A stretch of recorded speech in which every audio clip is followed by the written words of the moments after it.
Olha, após uma década de redução, voltou a crescer pelo segundo ano consecutivo o número de brasileiros que vivem abaixo da linha da pobreza. Em 2016, eram 10% da população. Neste ano, já são 11,2%, segundo cálculos do Centro de Políticas Sociais da Fundação Getúlio Vargas. Vocês verem, eu não tenho nada, quase nada na vida, mas eu não me sinto pobre. As produções aqui é vendidas por pouco mais ou nada, né? Que a maioria engana a gente. A gente trabalha, morrer e não dá nada, né? Uma Rondônia pobre e distante, ou bem mais do que pobre. Famílias que vivem com menos de $1 por dia, ou pouco mais de R$3. Situação humilhante que fez com que o governador Confúcio Moura ficasse sem graça e perdesse o ânimo, como ele mesmo retratou em seu blog. 300 mil miseráveis, disse o governador, após ler um relatório do IBGE. Na verdade, algumas questões precisam ser observadas. A primeira delas é que a pesquisa ela toma o estado de Rondônia como um todo e demonstra que existe uma quantidade de pessoas na faixa abaixo de 1/8 de salário mínimo per capita, mas essa informação precisa ser observada aonde essas pessoas estão habitando, porque há pessoas na área urbana e na área rural.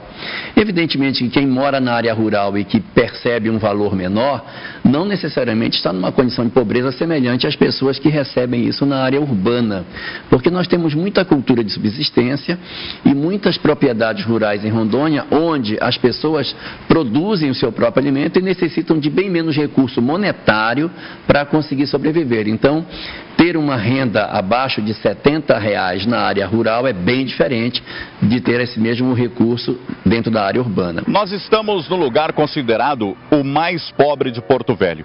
Em nenhum outro lugar da cidade a renda é tão baixa, menos que R$150 por pessoa.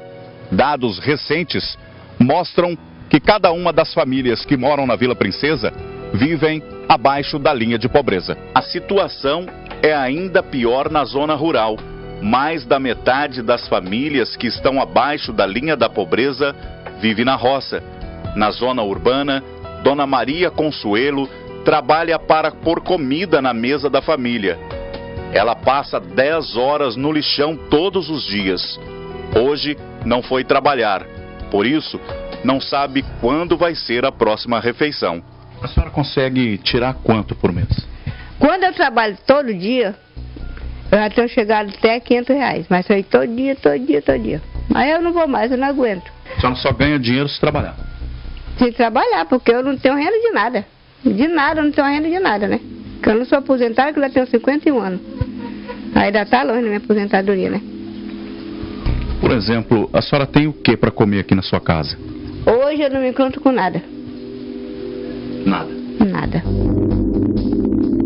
As crianças estão na escola, sonham com uma sorte diferente. Quando eu crescer eu vou querer ser policial para ajudar essa vila que quando anoitece fica perigosa aqui a rua.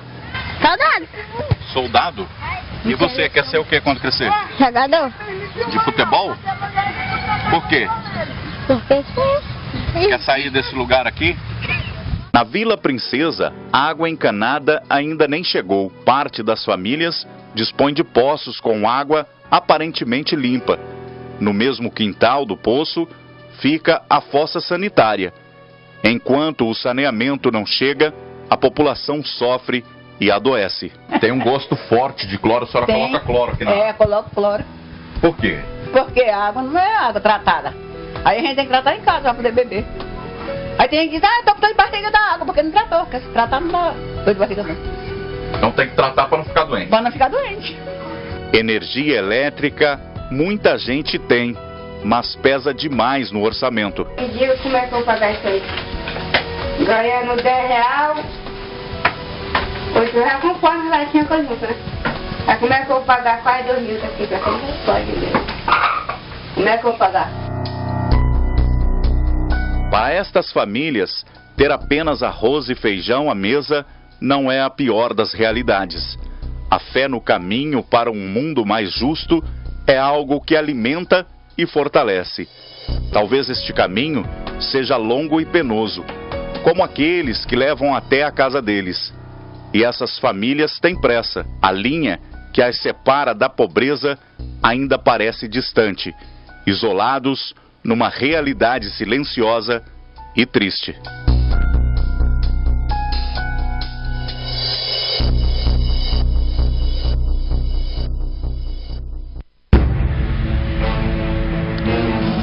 Inicialmente, parabéns ao Paulo Besse pela reportagem humana, inquietante e que nos traz à luz aí um pedaço daquilo que muita gente não quer ver.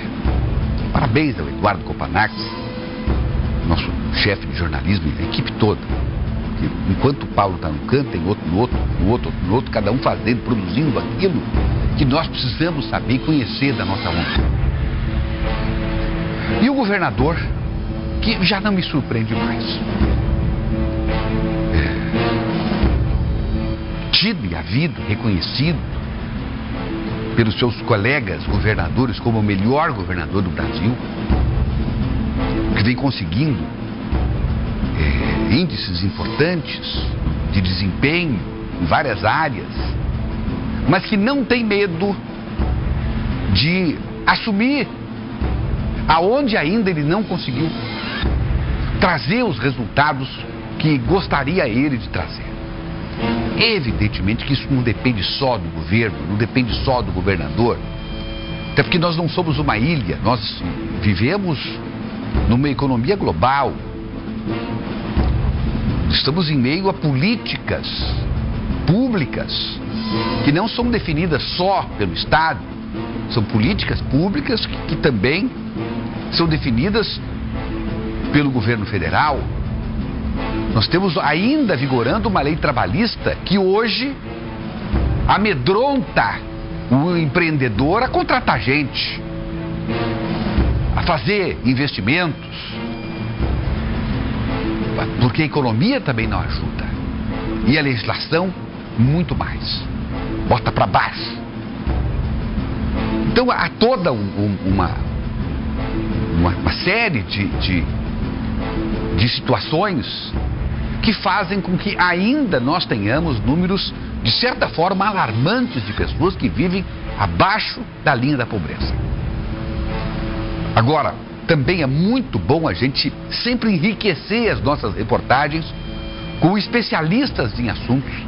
Às vezes até acho que o jornalismo devia ser feito por economistas, por advogados, porque eles conseguem ir lá no cerne da questão e fazer as observações necessárias que muitas vezes nós jornalistas não temos o conhecimento para ver, para olhar e para analisar. E nós vamos aprendendo com eles. Por exemplo, o que disse aí o economista Elahá. Olha um pouquinho. Nós temos aí um contingente grande, 300 mil pessoas que estão abaixo da linha da pobreza, que ganham muito menos do que um salário mínimo, mas muito, muito menos, talvez um oitavo, como disse ele, mas que grande parte desse contingente não precisa efetivamente ganhar esse dinheiro porque tem outros meios para sobreviver. Como disse Elahá, quem vive na roça tem outros meios de subsistência. Enfim, então é preciso se fazer uma análise mais aprofundada nesses números que traz o IBGE. Mas mesmo assim, são números preocupantes. O que nós precisamos, é claro, que discutir, e muito mais do que discutir, muito mais do que fazer audiências públicas, é realizar, é fortalecer a nossa economia, porque isso não é com cesta básica que nós vamos resolver, porque diz assim, não, o governo do fulano de tal diminuiu assustadoramente as pessoas que estão abaixo da linha da pobreza. Ué, foi lá e deram dinheiro, pegaram o dinheiro dos impostos e criaram o Bolsa Família. O presidente, a presidente, o outro presidente. Vou começar, Fernando Henrique, que começou isso tudo, Lula continuou e ampliou, e Dilma que continuou e ampliou muito mais ainda. Só mudaram o nome.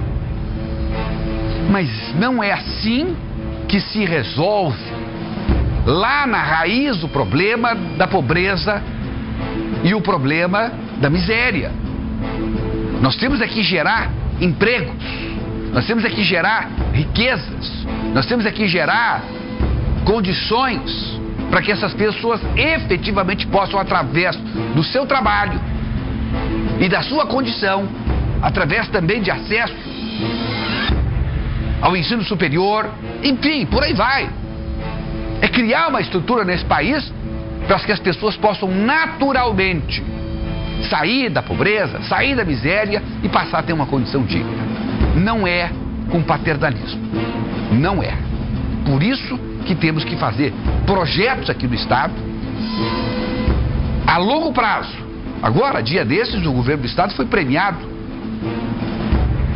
nacionalmente, em primeiro lugar, como o governo que criou um planejamento até o ano 2027, alguma coisa assim, 2030. E é disso que nós precisamos. É criar condições para que nós possamos olhar para o futuro com segurança. E de que é possível, sim, se encontrar soluções sólidas, efetivas, por uma situação permanente, para que as pessoas possam efetivamente ter uma vida digna nesse país. Não é com cesta básica, não é com Bolsa Família, não é com paternalismo que nós vamos fazer com que esse país saia dessa condição que nós estamos hoje. Um país ainda de terceiro mundo, em que deve muito para o seu próprio povo. O povo paga para ser feliz e, lamentavelmente, não consegue.